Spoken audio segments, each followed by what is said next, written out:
আমি প্রণতি জ্ঞাপন করি আজকের এই মধুবাসরের অমৃত পথযাত্রী সকল ভক্তি পথের অমৃত যাত্রী সবাইকে আমার রানও। তার দেহের ভিতরে পরমাত্মা রূপী যে আত্মা, তার বিনাশ হয় না, দেহের বিনাশ হয় কিন্তু আত্মার কিন্তু মেরোনা মরোনা পারত মৃত্যুকে অবলুপ্ত করো। এই আত্মার কিন্তু কোনো বিনাশ হয় না। এই যে মানুষের ভিতরে যে চেতন বোধটা দিয়েছে, এটা তো আর কারোর ভিতরে দেয়নি, মানুষকেই বলা হচ্ছে সর্বশ্রেষ্ঠ জীব। এই চেতন বোধটাই কিন্তু মানুষের ভিতরেই সবচেয়ে বেশি জাগ্রত।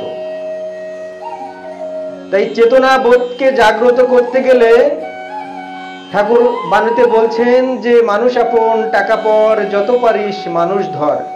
এই মানুষকে ধরতে গেলে আগে আমাদের এই মনুষ্যত্বকে জাগ্রত করতে হবে।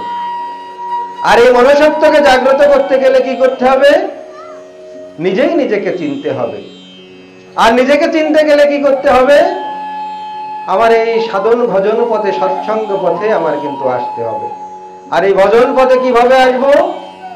বলছে ভজনের মধ্যশ্রেষ্ঠ নববিধা ভক্তি, কৃষ্ণ প্রেম কৃষ্ণ দিয়ে ধরে মহাশক্তি, তার মধ্যে সর্বশ্রেষ্ঠ নাম সংকীর্তন, নিজ অপরাধে লইলে নাম পাবে কৃষ্ণ প্রেমধন, হরে কৃষ্ণ হরে নাম। তাই এই নববিধা ভক্তির মাধ্যমেই কিন্তু আমরা এই সাধন ভজন পথে কিন্তু আমরা আসতে পারি।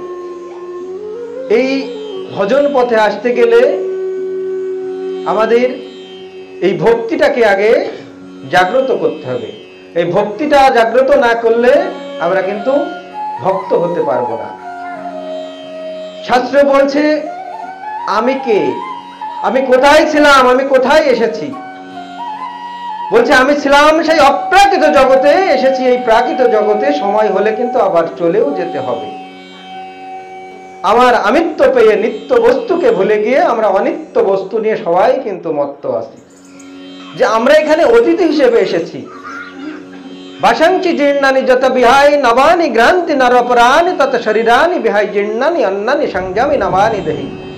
তিনি সুন্দরভাবে তার ব্যাখ্যা দিয়ে বলছিলেন যে মানুষ যেমন জীর্ণ বস্ত্র পরিত্যাগ করে নতুন বস্ত্র পরিধান করে, এই পরমাত্মা রূপী আত্মাও কিন্তু পুরাতন আত্মা পরিত্যাগ করে নতুন আত্মা আবার নতুন দেহেই কিন্তু পরিধান করে।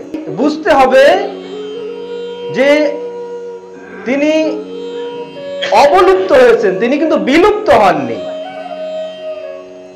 নক্ষত্র অবলুপ্ত হয় কিন্তু বিলুপ্ত কিন্তু হয় না। তিনি এই অবলুপ্ত রূপে তিনি কিন্তু আছেন। এই পরমাত্মা রূপে আত্মার কিন্তু কোনো বিনাশ হয় না। বলছে নয় নাম সেদন্তি শাস্ত্রনি, নয় নাম দহতি পবদ না চয়নম ক্লোদন্তি অপনা শেষরত মারুত। এই অবিনশ্বর আত্মাকে না যায় অস্ত্রের দ্বারা কাটা, আগুনে পোড়ানো, জলে ভেজানো, বায়ুতে শোকানো। অবিনশ্বর এই আত্মা, এই আত্মাকে চিরন্তন করে রাখতে গেলে বলছে আমাদের দেহের যেমন খাদ্য আছে, দেহ ধারণের জন্য যেমন খাদ্য আমাদের দিতে হয় দেহের, এই পরমাত্মা রূপে আত্মাকেও কিন্তু এই খাদ্য সঞ্চার না করলে তারও কিন্তু পুষ্টিবর্ধক হয় না। তাই পরমাত্মা রূপে আত্মার খাদ্যটা হচ্ছে কি? এই নাম, এই হরিনাম, ঠাকুরের নাম, কীর্তন, এটাই হচ্ছে আত্মার খাদ্য। তার আত্মার খোরাক হিসেবে এখানে কিন্তু খাদ্যটাকে যোগান দেয়া হচ্ছে। এই খাদ্য সেই পরমাত্মা রূপে আত্মা কিন্তু তিনি পাচ্ছেন। তাই এই নাম, এই কীর্তন, এটা এক জনমের সম্ভব তো নয়।